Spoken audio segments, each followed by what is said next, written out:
Well, hello, everyone. This is John Byrne with Poets and Quants. Welcome to our webinar on how to tackle the Stanford GSB application.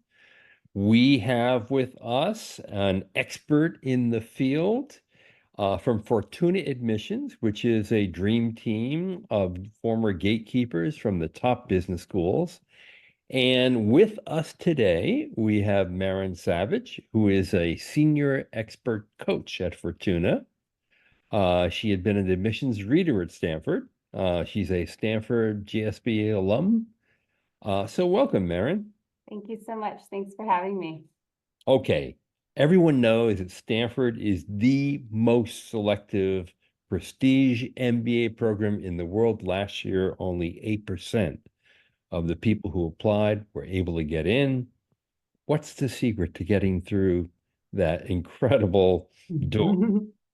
Oh, I wish there was one straightforward secret, right? Um, so I think, you think about the application on a holistic level, right? So readers read in a holistic manner. So they want to get a strong sense for who you are, not just in terms of this evidence around your leadership and how you've contributed and what sort of impact you've had, but also in terms of what is your underlying storyline, right, on a more personal level.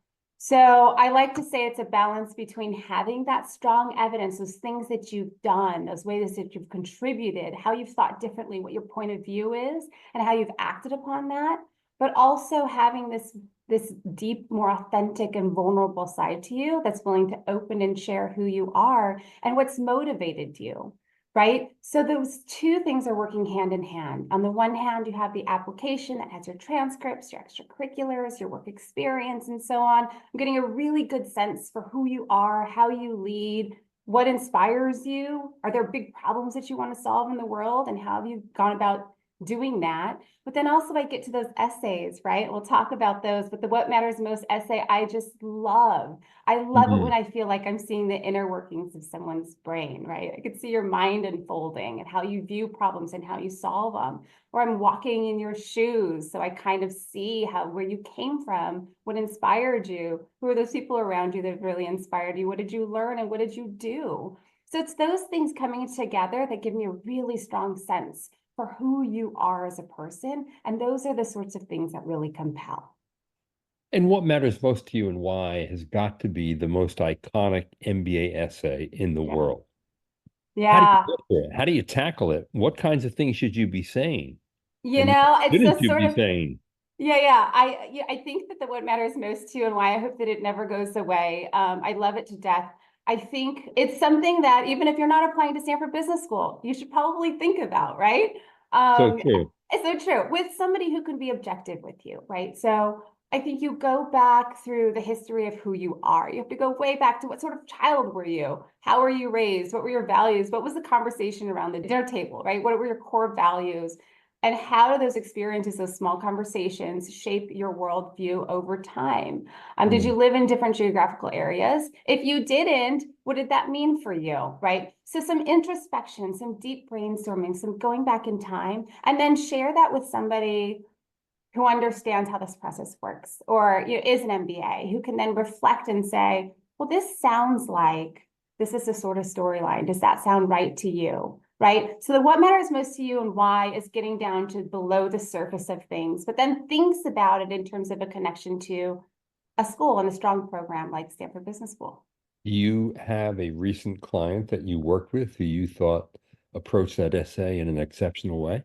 Oh my goodness. I mean, so many. I become so attached to clients as we go through that process, just because I feel like I know them so well. So it's those ones who are the most vulnerable. I had one in the recent past who talked about some very challenging things that she grew up with, right? Didn't have the best quote unquote upbringing, but she really turned that into self-motivation. And she got down to not just it inspires the way that she leads and connects with people and engages with people, but it also was more deeply in terms of when she wakes up every morning, it's that problem that she wants to solve. It's to Mm, connect with people. And right. if you can bring that to work, and if you could lead that way and you could build bigger coalitions of support around that notion that I just seek to connect with people in a meaningful way. She happened to do it through technology, which is,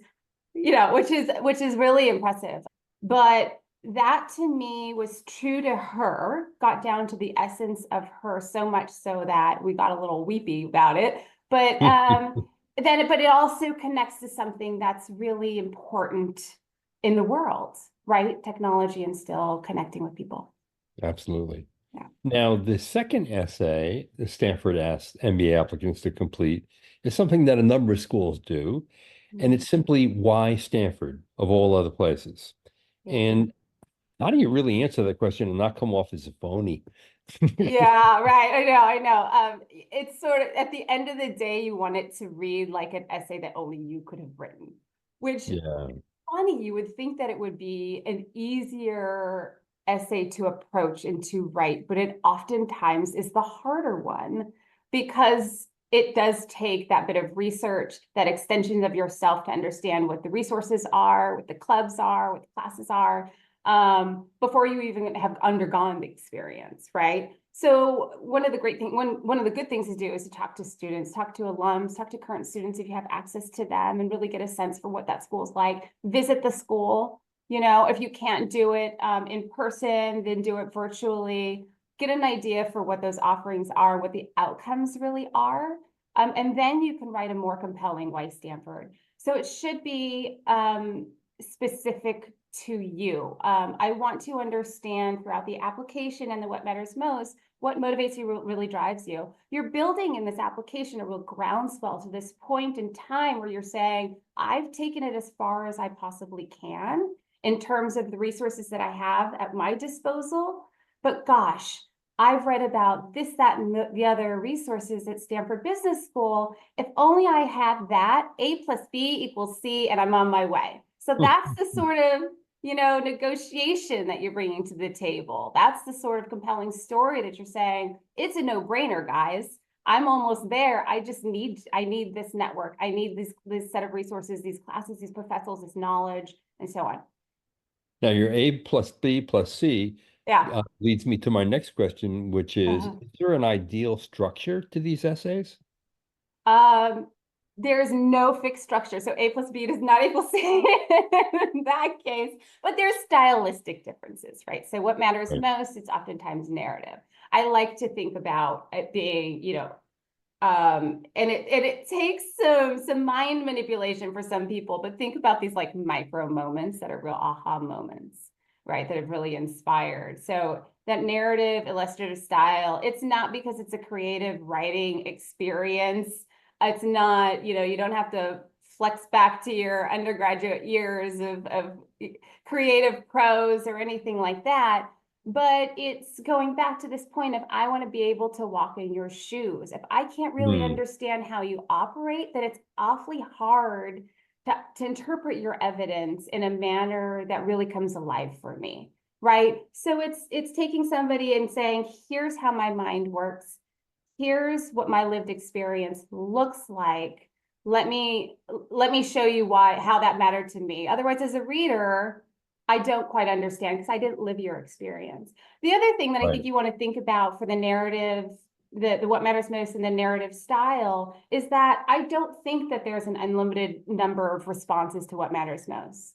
But what is unlimited is your lived experience, right? So to the degree that you could tell that story, it's a lot easier than a lot of people get stuck in what matters most to me. That sounds so big, that sounds so grand. If I can't come up with this like one answer that's really going to be so different than everybody else, then I don't know what to write about.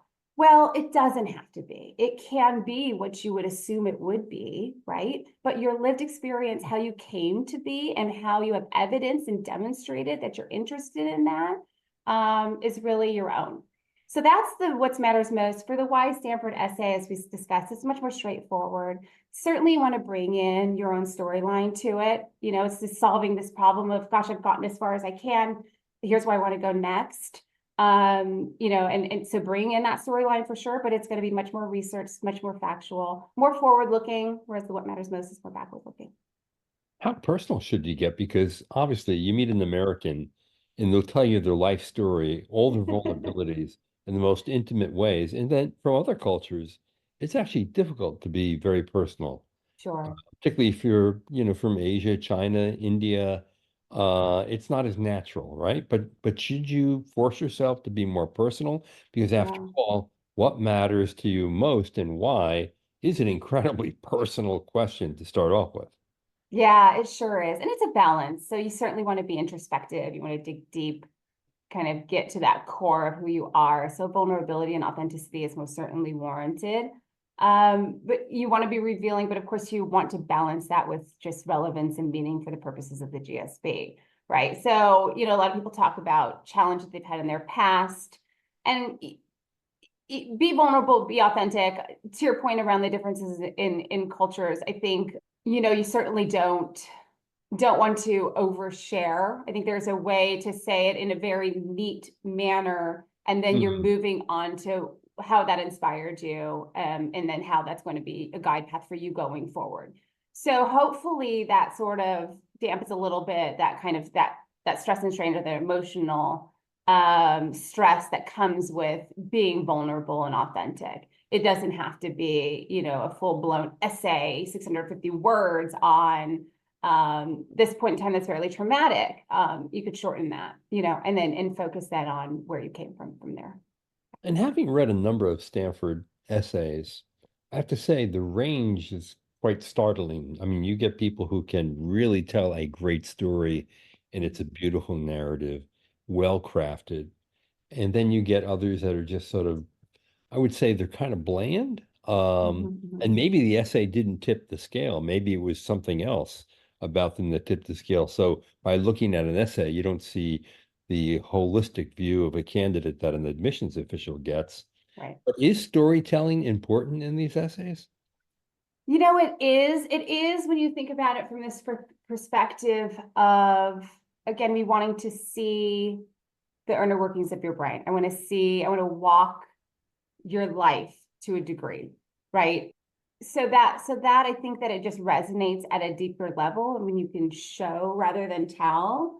And that's where it's nice to have a coach, because they would kind of coach you along the way in terms of where that would make sense to bring in that storytelling. Not everybody is really good at it. I think for a lot of people, it's an on-off switch. When you see it, then you think, oh, aha, now I understand what you're saying.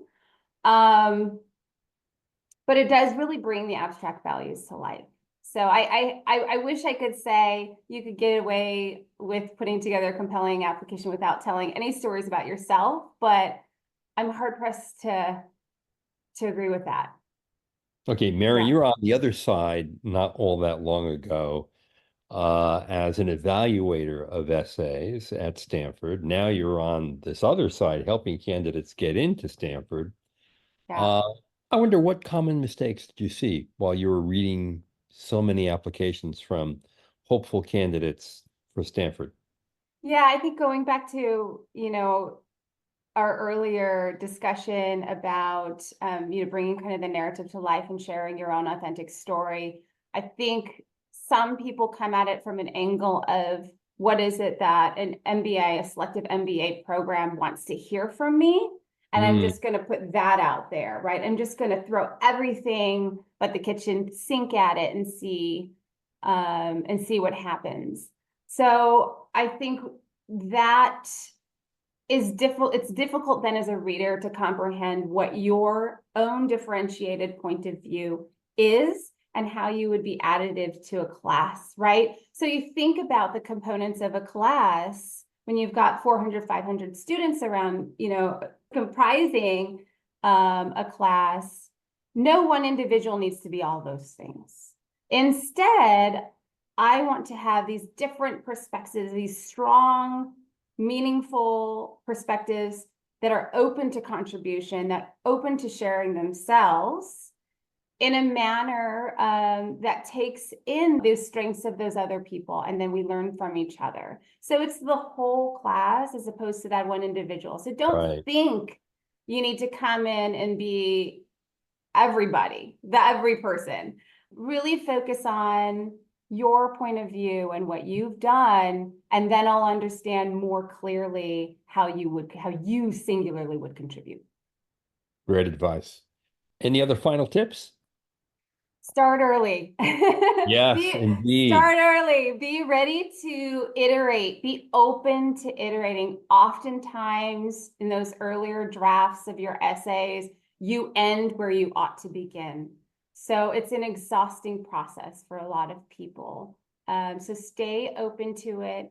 And a lot of times, it's this scramble to put together what admissions officers want to hear, as opposed to learning about what it is that you want to gain.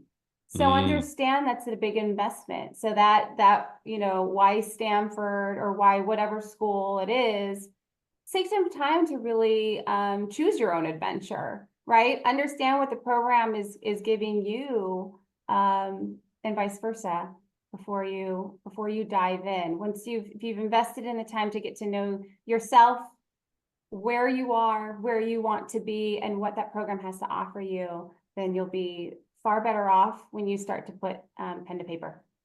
Which requires a bit of introspection and thinking and sitting back and reiterating on your thinking and asking others about yourself.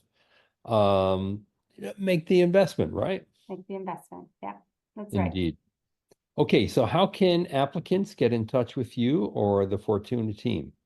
Yeah, so you can go to the Fortuna Admissions website and you'll find all of our profiles there. You can find me on LinkedIn and I'll guide you to the right place. So I look forward to hearing from you. Sounds good. Maren, it's been a pleasure. Thank you. All right, that's Maren Savage, a senior expert coach at Fortuna Admissions, the firm that hires a dream team of MBA admission officers from the top business schools to help guide you into a highly selective MBA experience. This is John Byrne with Poets and Quants. I hope you can tackle that Stanford MBA essay as well as Maren did.